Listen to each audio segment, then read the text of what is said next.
पहिलं कलम त्यातलं जे आहे, पहिलं कलम त्यातलं जे आहे ते म्हणजे तुमच्या समोर एक निश्चित असं ध्येय पाहिजे आणि ते ध्येय मोठंच असलं पाहिजे.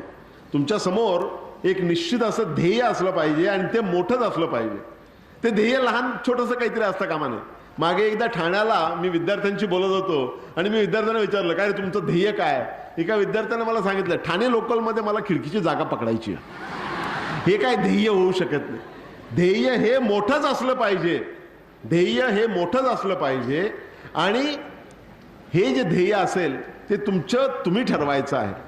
मी अगदी लहान असताना तुमच्यापैकी अनेक ज्यांनी आमचा बाप आणि आम्ही वाचलं असेल, इन्सिडेंटली ते मराठीतलं सगळ्यात जास्त विकलं गेलेलं पुस्तक आहे गेल्या 14 वर्षातलं आणि 18 वेगवेगळ्या भाषांमध्ये, भारतीय आणि परदेशी भाषांमध्ये गेलेलं आहे. तो एक वेगळा विक्रम आहे. त्या पुस्तकामध्ये तुम्ही जर वाचलं असेल तर त्यामध्ये एक प्रसंग असा आहे की मी स्वतः, माझा बाप कधी शाळेत गेला नाही, माझी आई कधी शाळेत गेली नाही आणि माझा बाप मुंबईला, मध्य मुंबईमध्ये एक वडाळा नावाचा जो भाग आहे तिथे आम्ही सगळे राहत होतो. आमचं बालपण तिथे गेलं. झोपडपट्टीसारखं वातावरण होतं. अभ्यास सोडून बाकीच्या सगळ्या गोष्टी करायला अत्यंत पोषक वातावरण तिथे होतं. अभ्यास सोडून बाकीच्या गोष्टी करायला. त्या वातावरणामध्ये वाढत असताना तुम्हाला माहिती आहे का माझी पहिली ॲम्बिशन काय होती, पहिली महत्वाकांक्षा? त्यावेळी सारखे तिथे मारामाऱ्या चाललेल्या असायच्या, कारण तिकडे ते सगळी बकाल वस्ती होती आणि सारखी त्या मारामारीची चर्चा. आणि मी पण चांगल्यापैकी मारामाऱ्या करायचो. त्याचा उपयोग आता मला पुणे विद्यापीठामध्ये आल्यानंतर होतो आहे. नाही तसं खरं नाही आहे. मला कोणाशी मारामारी अजून तरी करावी लागलेली नाही. पण तिथे मी ज्या मारामाऱ्या करायचो त्यावेळी पहिली ॲम्बिशन होती की आपण मोठं झाल्यानंतर दादा व्हायचो. आता ज्याला भाई संस्कृती म्हणतात त्याला त्यावेळी दादा संस्कृती म्हणायची. नंतर असं वाटायला लागलं की हे मारामारी वगैरे काही खरं नाही. ज्याला हिंदी पिक्चरमध्ये इज्जत से रहना म्हणतात, इज्जत से रहना, तर असं वाटायला लागलं की आपण काहीतरी चांगली नोकरी केलं पाहिजे, इज्जतीनं राहिलं पाहिजे. मग काय व्हावं असं वाटायला लागलं. तुम्हाला खरं वाटणार नाही, माझी दुसरी ॲम्बिशन पिऊन होण्याची होती. पिऊन म्हणजे पिऊन अशा अर्थानं नाही, पिऊन अशा अर्थात. त्याचं कारण तुम्ही लक्षात घ्या की ज्या एका आर्थिक, सामाजिक, सांस्कृतिक वातावरणामध्ये मी वाढत होतो त्या वातावरणामध्ये भविष्याबद्दल इतकी अनिश्चितता होती की आपल्याला कमी पैसे मिळाले तरी चालतील पण तो पक्की नोकरी असली पाहिजे जिथून आपल्याला कोणी काढू शकणार नाही असं वाटायचं. आणि म्हणून मला दुसरी ॲम्बिशन माझी पिऊन होण्याची होती. नंतर वाटायला लागलं की आपण शिक्षक व्हायला पाहिजे. नंतर आणखी वाटायला लागलं आपण आणखी हेही करू शकतो, वाटायला लागलं प्राध्यापक व्हायला पाहिजे. असं आपण स्वतःला शोधत जातो आणि ज्या प्रमाणात आपण स्वतःला सापडत जातो त्या प्रमाणात आपण आपल्या आयुष्यामध्ये आपल्याला रचित जात असतो. आता हे सगळं सगळ्यांच्या बाबतीत होतच असं नाही. म्हणून सुरुवात करताना तुम्ही तुमच्या डोळ्यापुढे किती धुसर असेल पण मोठं असं ध्येय ठेवलं पाहिजे. तो पहिलं कलम ते माझं होतं.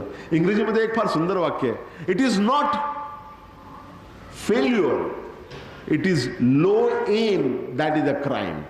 म्हणजे तुम्ही प्रयत्न करून अयशस्वी होणं याच्यापेक्षा तुम्ही मुळातून तुमचं ध्येयच कमी मर्यादित ठेवणं हा तुम्ही स्वतःवर केलेला फार मोठा अन्याय असतो.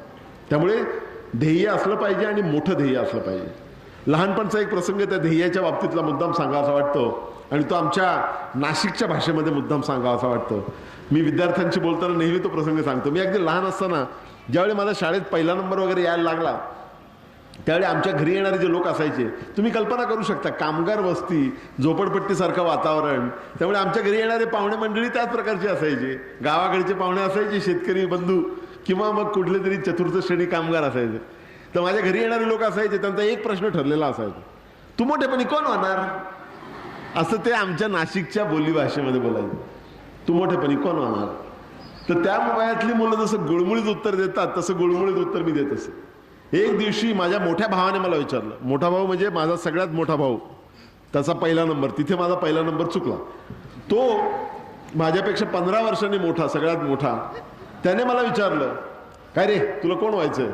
तर मला असं वाटलं की आपला भाऊ विचारतोय तर त्याला खरं सांगितलं पाहिजे. माझ्या भावाला मी मनातलं सांगितलं की मोठं झाल्यानंतर मला लेखक व्हायचंय. मी लेखक होणार बोलल्याबरोबर त्याचा चेहरा कडू झाला. अरे अरे अरे अरे अरे याला उपाशी मारायला लागणार असं तो काहीतरी बोल. त्यावेळी लेखकांची परिस्थिती फार वाईट असली पाहिजे. ते माझ्या बापानं ऐकलं आणि मग माझ्या बापाने मला बोलवलं आणि बापाने विचारलं, काय रे कोण होणार आहे? मी जरा गांगरलो होतो, भावाचा प्रतिसाद पाहून जरा गांगरलो होतो. मग मी परत गुळमुळी उत्तर द्यायला लागलो. त्यावेळी माझा बाप मला जे म्हणाला ते मला इथल्या प्रत्येक विद्यार्थ्याला सांगायचं. माझा बाप मला म्हणाला आमच्या खास नाशिकच्या बोलीभाषेमध्ये, या पाय हे लोक तुला लय सांगतील, डॉक्टर होय, तू इंजिनियर होय, तू बालिस्टर होय, पण तू काय या कोणाचं ऐकू नको. आणि मी बी तुला सांगणार नाही का तू अमुकच होय का धमुकच होय, पण मग म्हणणं एकच आहे बरं का, मग म्हणणं एकच आहे, तू जे काय करशील ना त्याच्यामध्ये टापला जायला पाहिजे.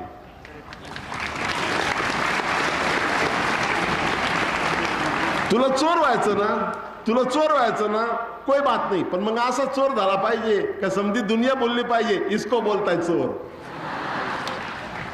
इथे मुद्दा चोर होण्याचा नाही, कृपा करून लक्षात घ्या. इथे मुद्दा असा आहे की तुम्ही काय करता यापेक्षा ते कसं करता आणि जे काय करता त्यामध्ये किती उंची गाठतात ते, आणि अंतिमतः तेच महत्वाचं असतं. त्यावेळी माझा बाप जे सांगत होता ते मला पूर्ण कळलं असं म्हणत नाही, हळूहळू ते कळत गेलं. आणि नंतर लक्षात आलं की अमेरिकेमध्ये ज्याला सर्च फॉर एक्सलन्स म्हणतात, सर्च फॉर एक्सलन्स, ते आणखी वेगळं काय आहे. माझ्या बापाने जे रांगडं तत्वज्ञान मला सांगितलं ते त्याला मॅनेजमेंटमध्ये सर्च फॉर एक्सलन्स असं म्हणतात. भाषा वेगळी आहे परंतु मतितार्थ तोच आहे. मी तुम्हाला अगदी प्रामाणिकपणे सांगतो की त्यानंतरच्या काळामध्ये मी अमेरिकेला जाऊन जगातल्या खूप मोठ्या मोठ्या प्राध्यापकांच्या बरोबर अभ्यास केला, परंतु जगातला कुठलाही विद्वान प्राध्यापक माझ्या अशिक्षित बापानं मला जी घरगुती शिकवण दिली होती तेवढी महत्वाची शिकवण मला कोणीही देऊ शकला नाही.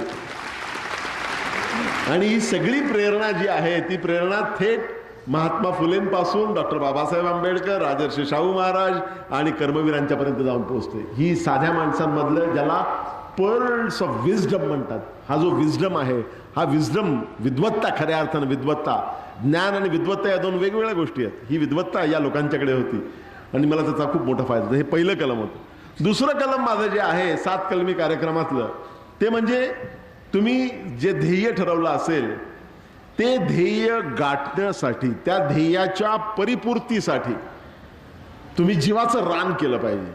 ते ध्येय गाठण्यासाठी तुमच्याकडे दुर्दम्य अशी इच्छाशक्ती पाहिजे. तुम्हाला जे हवं असेल, तुम्हाला जे हवं असेल ते गाठण्यासाठी, ते इप्सित साध्य करण्यासाठी तुमच्याकडे एक झपाटले पण पाहिजे. वेळ लागल्यासारखं तुम्ही त्या गोष्टीच्या मागे लागला पाहिजे.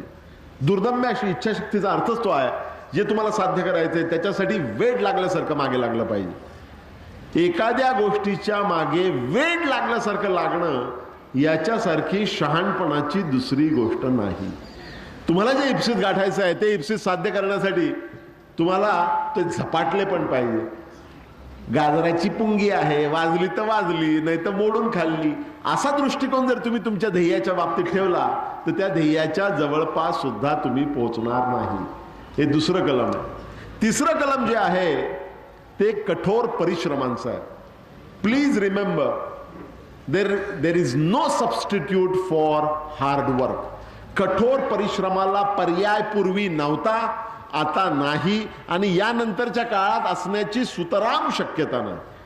ज्यांनी इलेक्ट्रिसिटीचा शोध लावला त्या थॉमस अल्वा एडिसन या महान संशोधकाचं एक अप्रतिम वाक्य माझ्या काळजावर असं मी लिहून ठेवलेलं आहे. त्याने असं म्हटलं होतं की even for a genius it is only 1% inspiration and 99% is perspiration. म्हणजे अत्यंत प्रतिभाशाली व्यक्तीच्या यशामध्ये सुद्धा प्रतिभेचा भाग हा 1% असतो आणि उरलेला 99% भाग हा त्याने गाळलेल्या घामाचा असतो. त्यामुळे त्याच परिश्रमाला पर्याय नाही, कठोर परिश्रमाला तर पर्याय अजिबातच नाही. त्यामुळे कठोर परिश्रम करण्याची तुमची मानसिक तयारी असणं म्हणजे मोठं ध्येय असलं पाहिजे. ते ध्येय गाठण्यासाठी दुर्दम्य अशी इच्छाशक्ती पाहिजे आणि त्यासाठी कठोर परिश्रम करण्याची तयारी पाहिजे. ही पहिली 3 कलम झाली. चौथं कलम जे आहे ते नकारात्मक आहे. म्हणजे अशा अर्थानं की टाइम मॅनेजमेंट हा त्यातला फार महत्वाचा भाग आहे. टाइम मॅनेजमेंटच्या आधीचं चौथं कलम जे माझं आहे, टाइम मॅनेजमेंट 5वं आहे. चौथं कलम जे आहे शॉर्टकट कधी घ्यायचं नाही. शॉर्टकट कधीही घ्यायचे नाही. शॉर्टकट्स हे नेहमीच अंतिमतः लॉंग टर्म ठरतात. तुमच्यापैकी अनेकांनी पेपरात जाहिराती पाहिल्या असतील. मुंबईमध्ये काही वर्षापूर्वी एक गृहस्थ, कोकाटे की तोकाटे नावाचे गृहस्थ जाहिराती द्यायचे. अर्ध्या तासात फाडफाड इंग्रजी बोलायला शिकवीन.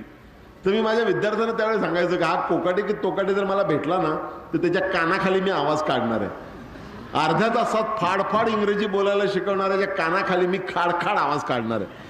कारण अर्ध्या तासात इंग्रजी बोलायला शिकणारा आणि शिकवणारा हे दोघे अजून जन्माला यायचे आहेत आणि यानंतर येण्याची शक्यता नाही. त्यामुळे never ever go for shortcuts. कुठलीही चांगली गोष्ट ही प्रयत्न साध्य असते. जर तुम्ही क्विक फिक्स म्हणून जर एखादी गोष्ट साध्य करण्याचा प्रयत्न केला तर तुमचं पितळ उघडं पडल्याशिवाय राहत नाही. त्यामुळे शॉर्टकट घेऊन इंग्रजी शिकायचं. मगाशी सर तुम्ही लँग्वेज लॅबचं उदाहरण देत होता. लँग्वेज लॅबसाठी सुद्धा we are going to do something about it, but there is no quick fix. त्यासाठी प्रयत्नच केले पाहिजेत आणि कठोर परिश्रम केले पाहिजेत. तिथे शॉर्टकट घेऊन जर तुम्ही कोकाटेंचं इंग्रजी शिकलात तर तुमचं पितळ उघड पडल्याशिवाय काय राहणार नाही, याचा विसर पडू देऊ नका. हा चौथा मुद्दा. पाचवा मुद्दा टाइम मॅनेजमेंटचा. मी खूप वर्ष अमेरिकेला राहून ज्यावेळी परत आलो त्यावेळी माझे सगळे पुतण्या मोठ्या झालेल्या होत्या. तुमच्यासारखे कॉलेजमध्ये होते ती मुलं. आणि त्यांना त्यांच्या बोलण्यामध्ये, त्यांच्या लिंगोमध्ये एक मला शब्द, फार चमत्कारिक शब्द मी ऐकला, टीपी. मला कळे नाही टीपी म्हणजे काय. म्हणून मी माझ्या एका पुतण्याला विचारलं, अरे टीपी म्हणजे काय. तो म्हणे टीपी म्हणजे टाइमपास. तुम्हाला सांगतो जगातल्या कुठल्याही भाषेतल्या कुठल्याही शब्दापेक्षा जास्त तिरस्कार जर मला वाटत असेल तर तो टाइमपास या शब्दाचा. Time is not meant for passing. Time is for utilising for your self and for the society. जर तुम्ही वेळ हा पास करण्यासाठी आहे, टाइम हा पास करण्यासाठी असा तुमचा समज असेल, कोणाचाही समज असेल, तर ती व्यक्ती आयुष्याच्या परीक्षेमध्ये नापास झाल्याशिवाय राहणार नाही. हे सांगायला कुठल्याही भविष्यवेत्त्याची गरज नाही. त्यामुळे you have to have time management. Time is not meant for passing. You have to have a time management. Time management करायचं म्हणजे काय करायचं. आपल्याला शाळा कॉलेजमध्ये टाइम टेबल असतं, वेळापत्रक असतं. आपल्याला माहिती असतं कुठल्या दिवशी कोणत्या वेळी कोणता पिरियड आहे, आपल्याला माहिती असतं. परंतु वेळापत्रक हे काय शाळेच्या किंवा महाविद्यालयाच्या वेळेपुरतंच मर्यादित राहिलं पाहिजे का. नाही, असं नाही आहे. तुम्ही तुमच्या दिवसाचं वेळापत्रक स्वतःच आखून घेतलं पाहिजे की आपल्याला दिवसात एवढा वेळ आहे, त्यापैकी एवढा वेळ विश्रांतीसाठी आहे, एवढा वेळ कॉलेजसाठी आहे, एवढा वेळ मित्रांना भेटण्यासाठी आहे, एवढा वेळ घरकामासाठी आहे, एवढा वेळ टीव्ही पाहण्यासाठी, एवढा वेळ वाचनासाठी आहे. हे तुम्ही तुमचे अग्रक्रम ठरवून घ्या आणि त्याप्रमाणे तुमच्या आयुष्याला दिशा देण्याचा प्रयत्न करा. हे अग्रक्रम तुमचे तुम्ही ठरवायचे, ते दुसरं कोणी तुम्हाला सांगायची गरज नाही. परंतु ते दुसरं कोणी ते करतंय म्हणून आपण त्याच्याबरोबर टाइमपास म्हणून करणं याच्यासारखा स्वतःवर केलेला अन्याय नाही. त्यामुळे माझं ते अशी पक्की धारणा आहे, फक्त आळशी माणसांना वेळ नसतो. आळशी माणसांना वेळ नसतो. इफ यू आर कीन about something you will find time. The fact that you are saying that you don't have time means you do not have any inclination to do that particular job. So you have to learn.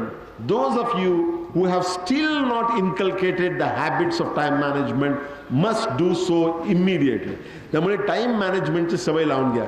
जगातले सगळे यशस्वी पुरुष स्त्रिया तुम्ही पहा, प्रत्येकाची वेगवेगळी style आहे, परंतु या सगळ्यांमध्ये एकच गोष्ट कॉमन आहे. या सगळ्यांनी आपल्या वेळेचा अतिशय उत्तम प्रमाणे नियोजन केलेलं आहे आणि ते नियोजन कठोरपणे पाळलेलं आहे. So time management is really essence of success. हा पाचवा मुद्दा. सहावा मुद्दा जो आहे तो आई वडिलांच्या बद्दलचा. इथे काही पालक सुद्धा मला दिसत आहेत आणि मला मुद्दाम पालकांच्या उपस्थितीमध्ये मुलांना सांगायचं, तुम्ही ज्या वयात आहात त्या वयामध्ये असताना असं एक फिलिंग नेहमी येतं की आई वडील फार कटकट करतात, सारखे सांगत असतात, हे का नाही केलं, ते का नाही केलं, याचं बघ कसं झालं, तिचं बघ कसं झालं आणि तूच का नाही केलं. आपल्याला फार राग येतो, मलाही येत असतं त्यावेळी. But you have to understand की कुटुंब संस्था हे आपलं सगळ्यात मोठं बलस्थान आहे. Never ever forget that your parents are on your side. They are part of your team. आणि त्यांचं तुम्ही अजिबात अनादर न करता त्यांचं ऐकून घेतलं पाहिजे. सर्वपल्ली डॉक्टर राधाकृष्णन यांचं जे आपले राष्ट्रपती होते आणि ज्यांचा जन्मदिवस आपण शिक्षक दिन म्हणून साजरा करतो, त्यांनी फार एक अप्रतिम उदाहरण दिलं होतं. ते असं म्हणाले होते की भारतीय संस्कृतीमध्ये आई वडिलांचं जे स्थान आहे ते कसं असतं माहिती आहे का? ते म्हणाले आई वडिलांचं स्थान भारतीय कुटुंब संस्थेमध्ये छतासारखं असतं. ते ज्यावेळी असतं त्यावेळी त्याचं असणं आपण गृहीत धरलेलं असतं. ते ज्यावेळी दूर होतं त्यावेळी आपल्याला कळतं की आपण जगात किती उघड्यावर पडलेलो आहोत. So never ever forget that your parents are on your side, they are part of your team. याचा अर्थ ते सांगतील ते निमूटपणे करायचं आहे का? अजिबात नाही. मी असं म्हटलेलं आहे की ते म्हणतात ते नीट ऐकून घ्या, त्यांचा अनादर करू नका. ते सांगतायत ते लक्षात आल्यानंतर तुम्ही त्याच्यावरती विचार करा आणि तुमच्या सत्सद विवेक बुद्धीला जो योग्य वाटेल तो निर्णय घ्या, असं मी म्हणतोय. जगाच्या पाठीवर सगळीकडे गेल्यानंतर पूर्वीपासून मला आपल्या कुटुंब संस्थेचं महत्त्व माहिती होतं. आपल्या शास्त्रामध्ये तुम्हाला माहिती आहे का कुटुंबाची व्याख्या कशी केलेली आहे? जर तुमच्या पायात काटा मोडला तर जेवढ्या लोकांच्या डोळ्यात पाणी येईल ते सगळं तुमचं कुटुंब, अशी आपली शास्त्रामधली व्याख्या आहे. तुम्हाला माहिती आहे का? पण नंतर कुटुंबाची संख्या कमी कमी होत गेली, आपल्याला सगळं माहिती आहे. मात्र अजूनही कुटुंब संस्था हे आपलं फार मोठं बलस्थान आहे. जगाच्या पाठीवर सगळीकडे गेल्यानंतर मी पाहिलेलं आहे की कोलमडत चाललेली कुटुंब संस्था आणि त्यातून धुळीला मिळालेले संस्था जे अनेक कुटुंब आणि मुलांवर झालेला, एका मोठ्या पिढीवर झालेला अतिशय घातक परिणाम हा मी स्वतः पाहिलेला. अमेरिकेमध्ये इतर ठिकाणी पाहतोय. सिंगल पेरेंट्स किंवा ब्रोकन फॅमिलीज मधल्या मुलांच्यावरती ज्या प्रकारचं दडपण असतं, ज्या प्रकारचा माइंडसेट त्यांचा होतो, it is something which is very serious. आणि आपल्याला जे आहे त्याचं आपल्याला महत्त्व कळलेलं नसतं. त्यामुळे मला मुद्दाम सांगायचं वाटतं की आई वडिलांचं तुमच्या आयुष्यातलं जे स्थान आहे ते समजावून घ्या. Never forget they are on your side and never disrespect them. You must listen to what they are saying and then do what you want to do, but without showing any disrespect to them. हा 6वा मुद्दा. पण इथे या 6व्या मुद्द्याला अनुलक्षून मला पालकांनाही मुद्दाम सांगायचं वाटतं, कृपा करून तुमच्या अपूर्ण राहिलेल्या महत्वाकांक्षा तुमच्या मुलांवर लादू नका. फार लोकांना, विशेषतः मध्यमवर्गीय लोकांनाही फार सवय असते की त्यांना ज्यामध्ये अपयश आलेलं असतं, त्यांचं जे अपुरं राहिलेलं स्वप्न असतं ते त्यांच्या मुलांनी पूर्ण करावं असा त्यांचा आग्रह असतो. प्रत्येक व्यक्तीमध्ये एक राजहंस दडलेला असतो. हे मी माझ्या पुस्तकात लिहिलं आहे, अनेक वेळा सांगत असतो. प्रत्येक व्यक्तीमध्ये टाकाऊ असं कोणीच नाही. जो कोण तो जगन्नियंता असेल त्याने प्रत्येकामध्ये काहीतरी दैवी गुण टाकलेला आहे. तुम्हाला सचिनचं उदाहरण मी नेहमी देतो. सचिन तेंडुलकर, तुम्हाला माहिती आहे का, शाळेमध्ये असताना तो ढगातला इतका मुलगा होता, तुम्हाला माहिती आहे का? कॉलेजमध्ये सुद्धा वरच्या वर्गात कसा बसा चढवला या श्रेणीतच तो राहिला. परंतु आपण पाहिलं की क्रिकेटमध्ये त्याला केवढी दैवी देणगी आहे. प्रत्येकामध्ये कुठली तरी दैवी देणगी आहे. ती कुठला राजहंस तुमच्यामध्ये दडलेला आहे, त्या राजहंसाचा शोध तुम्ही घेतला पाहिजे आणि तो शोध घेऊन मग तुमच्या आयुष्याला आकार देण्याचा प्रयत्न केला पाहिजे. माझ्या मते शिक्षणाचं महत्त्व आणि शिक्षणाचं वैशिष्ट्य किंवा शिक्षणाचा उद्देश हा विद्यार्थींमधला स्वतःमधला राजहंस शोधण्याची त्यांना प्रेरणा देणं हेच खरं शिक्षणाचं काम. आणि आईवडिलांनी ते केलं पाहिजे. शिक्षकांच्या मदतीनं आपल्या मुलांमध्ये असलेला राजहंस जो आहे, दडलेला राजहंस, तो शोधण्याची प्रेरणा त्यांना दिली पाहिजे. आणि ते करत असताना आपल्या अपुऱ्या महत्वाकांक्षा त्यांच्यावर लादण्याचा प्रयत्न करता कामा नये. हे अतिशय महत्त्वाचं. 7वा आणि शेवटचा मुद्दा जो आहे 7 कलमी कार्यक्रमातला, तो म्हणजे सामाजिक बांधिलकीचा मुद्दा आहे. सामाजिक बांधिलकीचा मुद्दा तुम्हाला माहिती आहे की आपल्याकडे आयुष्याची गती फार वाढलेली आहे आणि अलीकडच्या काळामध्ये तर असं होतंय की समाजाकडून जे काय मिळेल ते ओरबडून घ्यायचं, परंतु आपण समाजाला काही देणं लागतो आहोत याचा मात्र विसर पडायला लागलेला आहे. तो विसर पडू देऊ नका. मला पुण्या मुंबईला खूप हुशार मुलं भेटतात आणि IT मधली असतात किंवा त्या क्षेत्रातली, आणि त्यांना गेल्या आठवड्यामध्ये अमेरिकन जर्नलमध्ये काय आलं इथपर्यंत सगळं माहिती असतं त्यांच्या सुपर स्पेशलाइज विषयामध्ये. परंतु त्यांच्या घरात काय चालतं, त्यांच्या पायाखाली काय जळतंय ते त्यांना माहीत नसतं. त्यांच्या घरात काय चाललंय ते त्यांना माहीत नसतं. त्यांच्या ज्या नेबरहूडमध्ये, ज्या समाजामध्ये ते राहतात तिथे काय चाललंय त्यांना माहीत नसतं. अशा मुलांसाठी, मुलींसाठी मी एक वेगळा शब्दप्रयोग केलेला आहे. तो शब्दप्रयोग आहे हाय IQ मोरॉन्स, म्हणजे उच्च बुद्ध्यांक असलेले निर्बुद्ध लोक, ज्यांना समाजाची बांधिलकी नाही, त्यांना कितीही बुद्धिमत्ता असली तरी त्यांना निर्बुद्ध हा एकच शब्द योग्य आहे. उच्च बुद्ध्यांक असलेले निर्बुद्ध असे लोक असतात. या सातही काल तुम्ही स्वतःला you have to make sure that you don't become one of those high IQ morons. Rayat Shikshan संस्थेच्या ज्या परंपरेतून तुम्ही आलेला आहात त्यामुळे सामाजिक वसा आणि त्याचं बाळकडू तुम्हाला महाविद्यालयातच मिळतं आहे. त्यामुळे तुमच्यावरती तशी वेळ येणार नाही अशी माझी समजूत आहे. मात्र तुम्ही त्यासाठी विशेष प्रयत्न केले पाहिजेत. तुमच्या शिक्षकांनी त्यासाठी विशेष प्रयत्न केले पाहिजेत असं मला वाटतं. या सगळ्या 7 कलमांचा जर तुम्ही विचार केला, एकत्रित विचार केला, त्या सगळ्या कलमांना पुरून उरणारा जो सगळ्यात महत्वाचा जो निष्कर्ष आहे तो म्हणजे तुमची स्थिती जर बदलायची असेल तर त्याची सुरुवात तुमच्या माइंडसेटच्या बदलापासून झाली पाहिजे. तुमची मानसिकता बदलली पाहिजे. आज आपण ज्या झपाट्यानं सगळे बदल होत आहेत या बदलांमध्ये तुमची जी मानसिकता आहे ती बदलणं, ती तपासून घेणं अत्यंत गरजेचं आहे. तुम्ही पहा, आपली जी मानसिकता घडलेली आहे वेगवेगळ्या निमित्तानं, वेगवेगळ्या कारणानं, वेगवेगळ्या शिकवणीतून, ही सगळी मानसिकता पुन्हा एकदा तपासून पाहण्याची आज गरज निर्माण झालेली आहे असं मला वाटतं. त्यातला म्हणजे तुम्ही पहा, त्यातल्या आपल्या कित्येक वेळा मी असं भाषणांमध्ये सांगितलेलं आहे, तुम्ही आपल्याला कशी चुकीची शिकवणूक लहानपणापासून मिळते ते पहा. तुम्ही आपल्या कविता तुम्ही पहा, कवितांमध्ये निष्क्रियतेची शिकवण किती असते. आता मुलींना इथे कविता माहिती आहे, लहान माझी बावली मोठी तिची सावली वगैरे वगैरे. त्याचं पुढचं कडवं तुम्ही आठवतं का तुम्हाला? पोळ्या केल्या तर त्या कच्च्या झाल्या, भात केला तर करपून गेला, मग ती आडाचं पाणी काढायला गेली तर धपकन त्यात पडली आणि तिच्या 2 दात पडले. तात्पर्य काय? अरे कोणी सांगितलं होतं उठाठेव करायला, गप्प का नाही बसत? ही निष्क्रियतेची शिकवण आपल्याला लहानपणापासून मिळालेली असते. चूक, you have to think about it. तुम्ही आपल्या सगळ्या म्हणी पहा, आपल्या कविता जर तुम्ही पाहिल्यात तर आपल्या म्हणींमध्ये तुम्ही पहा, दुसरी एक अत्यंत बकवास म्हण तुम्हाला सांगतो. बकवास, अंथरून पाहून पाय पसरावेत, अत्यंत बकवास म्हण आहे आणि ही आपल्या मनात इतकी रुतलेली आहे. जर तुम्ही अंथरून पाहून पाय पसरणार असाल तर इतर लोक त्यांचे पाय तुमच्या अंथरुणात पसरल्याशिवाय राहणार नाहीत. दिस इज, आणि हा सृष्टीचा नियम आहे.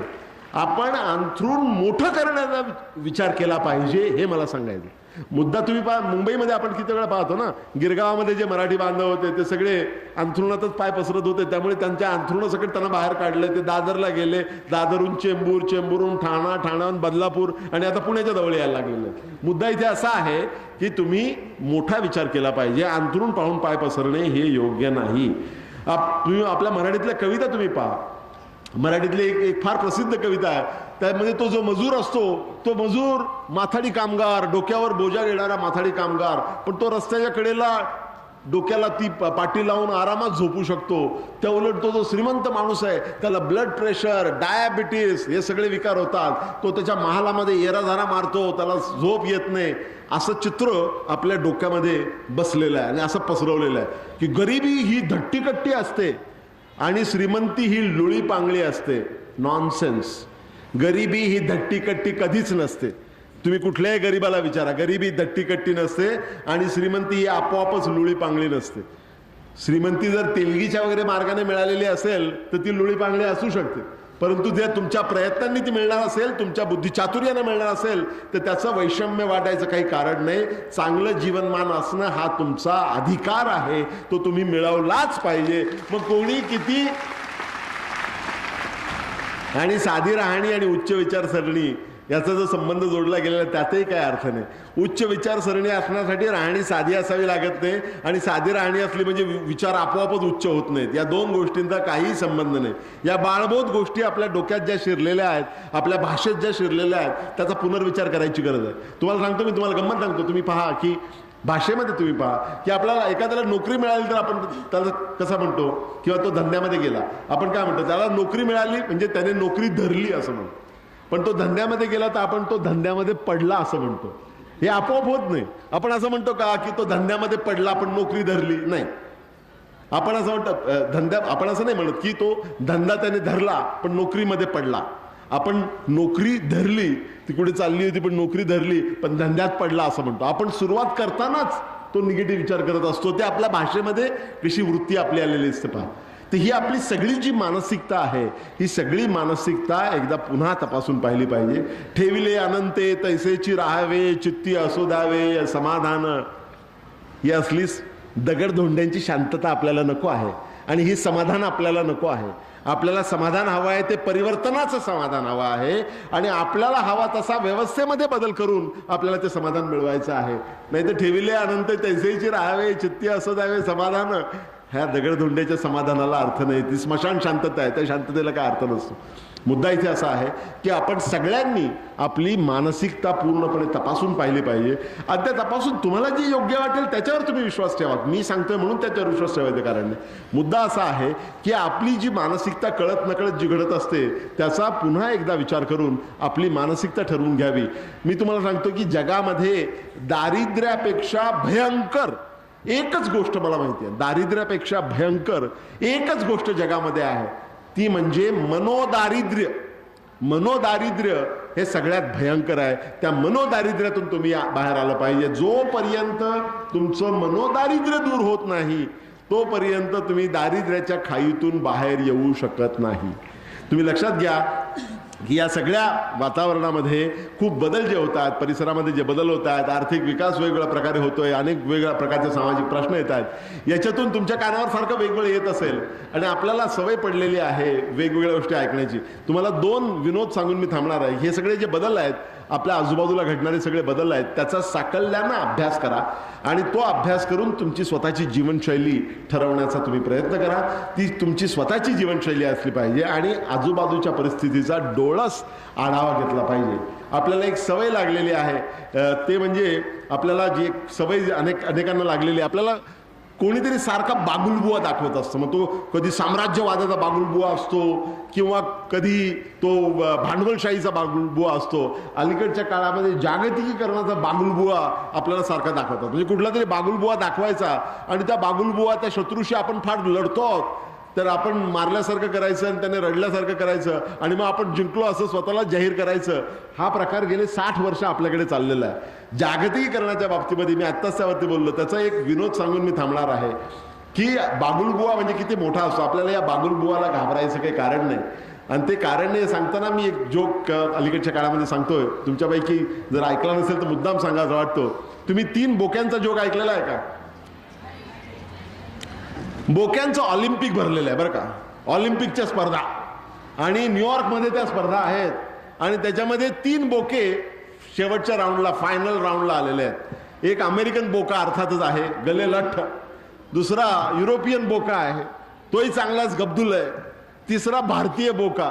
भारतीय बोका एकदम सिंगल फसली, लुकडा, अगदी पडायला आलेला. तर ते बोके ज्यावेळी तिथे मैदानात येतात स्टेजवरती त्यावेळी सगळ्यांना आश्चर्य वाटतं की अरे हा भारतीय बोका इतका मिळमिळीत दिसतोय, कधी पडेल असं दिसतोय, पाप्याचं पितर असं दिसतोय. तर ते त्या ट्रेनरला सांगतात, अहो तुम्ही इथपर्यंत आलात हेच आश्चर्य आहे, पण तुम्ही आता एक काम करा, तुम्ही जे काय अवॉर्ड मिळते ते घ्या आणि आपल्या भारतामध्ये जा परत. हे 2 फार खतरनाक बोके आहेत, ते तुम्हाला तुमच्या बोक्याला खाऊन टाकतील. होऊन जाऊ दे, तो कोपरगावचा असला पाहिजे, होऊन जाऊ दे म्हणतं. सगळ्या ठिकाणी मी त्या ठिकाणचं नाव घेतो, लक्षात घ्या. मग सेमीफायनल मध्ये भारतीय बोका आणि युरोपियन बोका समोरासमोर. तर तो भारतीय बोका असा मेंगण्याटासारखा बिचारा उभा आहे, कंटाळा आला, झोप आली आहे आणि कधी पडेल असा. आणि मग तो युरोपियन बोका मॅजेस्टिक वगैरे पावलं टाकत, दमदार पावलं टाकत त्याच्याकडे दिशेने येतो आणि तो येतो की आता याला चट्टामट्टाच करतो याचा. आणि तो येतो, जवळ आल्यानंतर एकदम तो थबकतो आणि निरखून पाहतो, गरकन वळतो आणि पळायला सुरुवात. टाळ्यांचा कडकडाट. हा एवढा मोठा भला गब्दुल बोका आणि हे दुसरा एवढा शामळू, एवढा असा मरतुकडा बोका, आणि त्याला बघून, जवळ आल्यानंतर बघून घाबरून पळतो. काय अहो आश्चर्य, सगळ्यांना फार आश्चर्य वाटतं. मग फायनलच्या वेळ येते तर सगळे लोक त्या ट्रेनरला हात जोडून सांगतात की बाबा हे काय झालं ते फार मोठं झालेलं आहे, पण हे फायनल राऊंडला आता नको. तो अमेरिकन बोका फार खतरनाक बोका आहे, तो बीफ खाणारा बोका आहे, तो याला मारूनच टाकेल, या बोक्याला, तुमच्या बोक्याला फार चट्टा मोठा करून टाकेल. तर तुम्ही आता हे काय सेकंड प्राइज मिळतंय ना ते घ्या आणि आपलं घरी जा, होऊन जाऊ दे. तो म्हणतो की मी सद्गुरू गंगागीर महाराज सायन्स, गौतम आर्ट्स आणि संजीवनी कॉमर्स कॉलेजचा विद्यार्थी आहे, त्यामुळे माघार काही घेणार नाही. होऊन जावं तिथं म्हणतो. आणि मग फायनलच्या राऊंडला पुन्हा आपला तो मरतुकडा बोका उभा आहे आणि मग तो अमेरिकन बोका येतो. तो अमेरिकन बोका ते WFF मध्ये का काय कोणती ते असतं WWF, हां, त्याच्यामध्ये कसं ते लाल झगा घालतात, तसं तो लाल झगा घालून तो बोका रुबाबात शेवटी येतो आणि आपला इंडियन बोका असा मेंढरासारखा उभा आहे आणि तो अमेरिकन बोका येतो रुबाबात जाडजूट आणि मग तो स्टाईलमध्ये तो असा गाऊन फेकतो आणि मग तयारी दाखवतो आपली आणि येतो तो जवळ. तो येतो की आता याला ते एकदम खतमच, याला एक पंजा मारतो तर याला कोपरगावलाच डायरेक्टली पाठवून देतो, अशा ह्याच्यामध्ये तो येतो आणि येतो. तोही जवळ येऊन एकदम थबकतो. तो पण निरखून पाहतो, तोही गरखन वळतो. तो तर पळायला नाही, तो त्या रिंगणाच्या वरून बाहेर उडी मारून मेन गेटच्या दिशेने पळायला लागतोय. टाळ्यांचा कडकडाट की हा कसा काय चमत्कार झाला. मग ते गोल्ड मेडल त्याला देतात आणि मग ती पत्रकार परिषद होते. सगळे पत्रकार हात जोडून उभे राहतात. ते म्हणलं का तुमच्या यशाचं रहस्य काय. तर हा काही 7 पॉईंट फॉर्म्युला सांगणारा माणूस नव्हता. तो म्हणाला नाही, मी नाही सांगणार, यशाचं रहस्य नाही सांगणार. नाही नाही नाही तुम्ही सांगा. त्यामुळे मी जर यशाचं रहस्य सांगितलं ना तर तुम्ही हे सगळा किताब, हे मान, हे सगळे पैसे तुम्ही सगळे काढून घेणार. नाही नाही नाही नाही नाही तुम्ही सांगा, तुमचं ते माझं ट्रेड सिक्रेट. नाही तुम्ही सांगा, आम्ही काही काढून घेत नाही, तुम्ही सगळं घ्या, फक्त आम्हाला सांगावा. एवढा एवढा मेंगळट बोका तुमचा आणि हे एवढे भले दांडगे बोके जवळ येतात, निरखून पाहतात, मागे वळतात आणि घारून पळायला लागतात. हे कसं काय शक्य आहे, कसं काय शक्य झालं, तुम्ही कसं काय साध्य केलं. तुम्हाला सांगू, तुम्हाला तुम्ही नाही घेणार माझं मेंढ. नाही नाही तुम्ही सगळे ठेवा, फक्त सांगा कसं काय शक्य झालं. तुम्ही नीट बघितलं नाहीये, तो बोका नाहीये. मग तुम्ही नीट बघितलं नाही, वो शेर का बच्चा है. तात्पर्य असं आहे की तुम्हाला सारखं लोक बागुलबुवा दाखवतील. हा बागुलबुवा, तो बागुलबुवा, तो बागुलबुवा. कुठल्याही बागुलबुवाला आपल्या विद्यार्थ्यांनी, गुणी विद्यार्थी आणि विद्यार्थिनींनी घाबरू नये, कारण आपण लक्षात ठेवलं पाहिजे हम लोग शेर के बच्चे हैं. धन्यवाद. या आजच्या कार्यक्रमासाठी म्हणजे शिक्षणाचे शिल्पकार, बहुजनांचे आधार यांची जयंती साजरी करत असताना आपल्याला या कार्यक्रमासाठी लाभलेले अध्यक्ष राज्य, त्याचप्रमाणे मॅनेजिंग काउन्सिल, रयत शिक्षण संस्था हे या ठिकाणी आपल्याला या कार्यक्रमासाठी उपलब्ध झाले. त्याने वेळात वेळ काढून या ठिकाणी आपली हजेरी दाखवली. त्याबद्दल मी रयत शैक्षणिक संकुल कोपरगाव यांच्या वतीने त्यांचे आभार मानतो. आजच्या कार्यक्रमाचे प्रमुख अतिथी माननीय डॉक्टर नरेंद्र जाधव, कुलगुरू, पुणे विद्यापीठ, हे देखील अत्यंत व्यस्त असतानासुद्धा ते या ठिकाणी आले. आल्यानंतर त्यांनी आपला 7 कलमी कार्यक्रम सांगितला. त्याचप्रमाणे खेळीमेळीच्या वातावरणामध्ये त्यांनी विद्यार्थ्यांना भरपूर ज्ञान दिलं. त्याबद्दल मी या रयत शैक्षणिक संकुलाच्या वतीने त्यांचे आभार मानतो. त्याचप्रमाणे या कार्यक्रमासाठी डॉक्टर हुसळे आणि सर्व LMC सदस्य, माननीय श्री रावसाहेब पाटील सोनवणे, त्यानंतर पद्मकांतजी कुदळे जनरल बॉडी सदस्य, RM पाटील विंगारे जनरल बॉडी सदस्य, MT रोहमारे जनरल बॉडी सदस्य, राजेंद्रजी शिंदे जनरल बॉडी सदस्य हे उपस्थित राहिले. त्याबद्दल आणि आमच्या संकुलातर्फे त्यांनी सत्कार स्वीकारला, त्यांचे देखील आभार मानतो.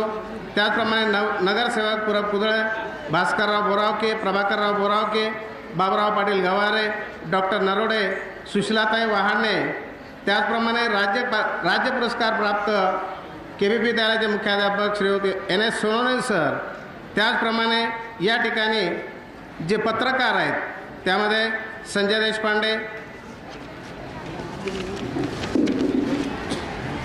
त्यानंतर Narendra Joshi, Baga Varkhade, Rafiq Rangrez photographer, Shri Bhavar press photographer, Sudarshan news, Zee news, मी न्यूज, श्री हिरालाल महानुभाव, कोपरगाव न्यूजचे जे प्रतिनिधी आहेत, ह्या सगळ्यांचे मी या रयत शैक्षणिक संकुलातर्फे आभार मानतो. त्याचप्रमाणे या ठिकाणी आमचे विद्यार्थी या संपूर्ण रयत संकुलामधले SSGM कॉलेज, त्याचप्रमाणे KVP विद्यालय माध्यमिक आणि तांत्रिक, त्याचप्रमाणे डॉक्टर CM मेहता कन्या विद्यालयाच्या विद्यार्थिनी, त्याचप्रमाणे प्राथमिक शाळा मुले आणि मुली हे या ठिकाणी उपस्थित राहिले. त्यांचे सर्व स्टाफ या ठिकाणी उपस्थित राहिले. यांचा नामोल्लेख राहिला असेल असे ज्या व्यक्ती असतील, या सर्व व्यक्तींचे मी या रयत शैक्षणिक संकुलातर्फे त्यांचे आभार मानतो. आणि अध्यक्षांच्या वतीने कार्यक्रम संपला असे जाहीर करतो या ठिकाणी.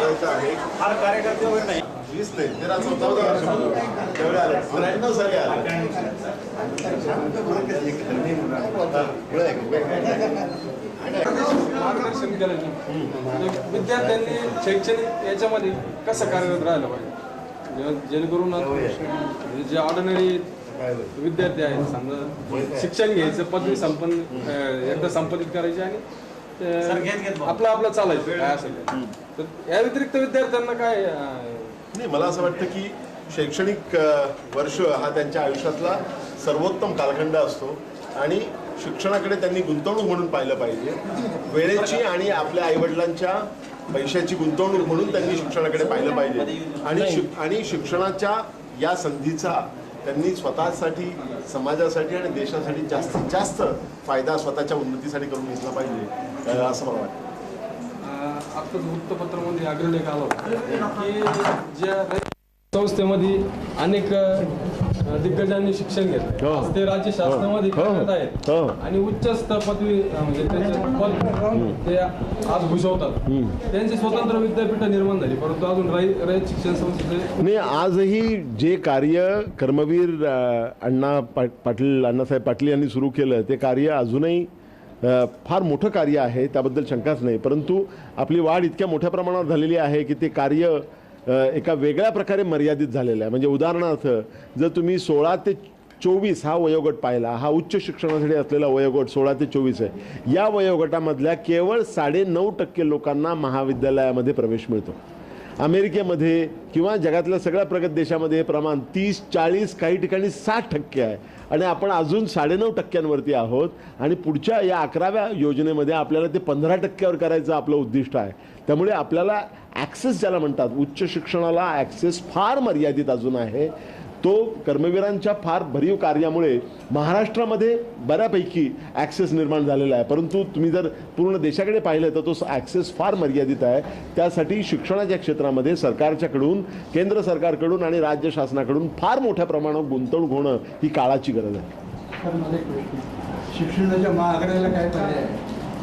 नाही, शिक्षणाच्या गुणवत्ता आणि ॲक्सेस दोन्ही सांभाळायचं असेल तर त्याला पब्लिक एज्युकेशन हाच पर्याय आहे. मात्र गव्हर्नमेंटने त्याच्यामध्ये मोठ्या प्रमाणावर इन्व्हेस्टमेंट केली पाहिजे. गेली 100 वर्ष आपण बोलतो आहोत की एकंदरीत खर्चाच्या 6% खर्च हा शिक्षणावर झाला पाहिजे. ही 100 वर्ष आपली चर्चा चालू आहे. कधीही तो 3.5% पलीकडे गेलेला नाही. ज्या वेळेला ज्यामध्ये जे आपण वर्षाची भरायची त्या फीमध्ये सध्या प्रॉस्पेक्टस देखील मिळतो. उत्पन्नही तशी वाढलेली आहेत. परंतु सरकारी शिक्षणामधून कमीत कमी खर्च लावून जास्तीत जास्त गुणवत्तेचं शिक्षण देणं ही काळाची गरज आहे आणि ते समाजाच्या सगळ्या घटकांपर्यंत पोहोचलं पाहिजे. का शक्य नाही? शक्य आहे ना. सरकारची गुंतवणूक वाढली तर शक्य आहे. आज अजून एवढ्या वर्षानंतर आपण 3.5% पलीकडे जायला तयार नाही. आपल्या GDPच्या 3.5% आपण अजूनही आहोत. यावर्षी आपण खूप भरीव गुंतवणूक केली असं आपण म्हणतो, पण त्यातूनही 3.52% पासून 3.66% जाणार आहे. म्हणजे अजून 4.25 नाही, 4 तर दूर राहिलं, 5 आणि 6 तर आणखी दूर राहिले. त्यामुळे शिक्षणामध्ये खूप मोठ्या प्रमाणावर गुंतवणूक होणं ही काळाची गरज आहे असं मला वाटतं. सरकारी ओके. 40% लोक दर नाही शिकायचे नाही. 50 रुपये गेलं तर त्याचा फॉर्म्युला असा आहे की आपल्याला किमान जगण्यासाठी किती कॅलरीची गरज लागते? 2250 कॅलरी. 2250 कॅलरी क्रिएट करायला किती धान्य लागेल? त्याचं लोवेस्ट कॉस्ट जर घेतली तर ती किती कॉस्ट होईल असं.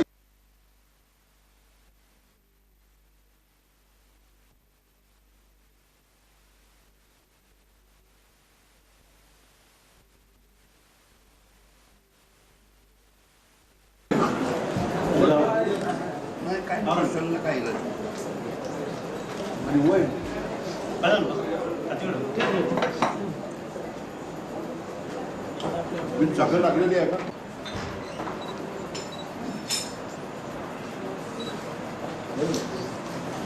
हा 2007चा आहे. हे दोन्ही 2007 आणि कर्जतचा 5.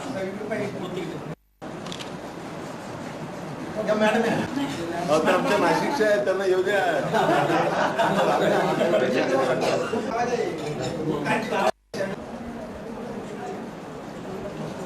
माझं उजर आहे. या ना का? चालेल आहे.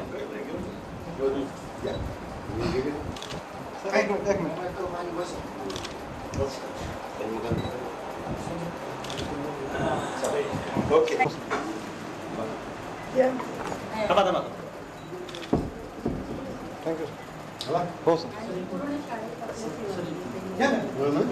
लगेच हिरोलाल महानुभाव.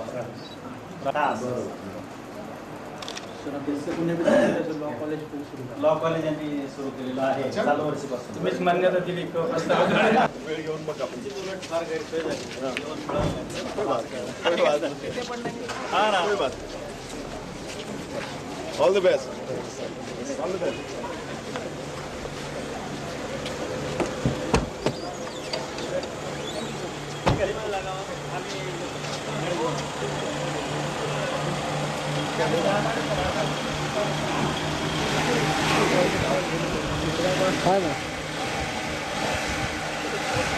चला सतत हवी आहे.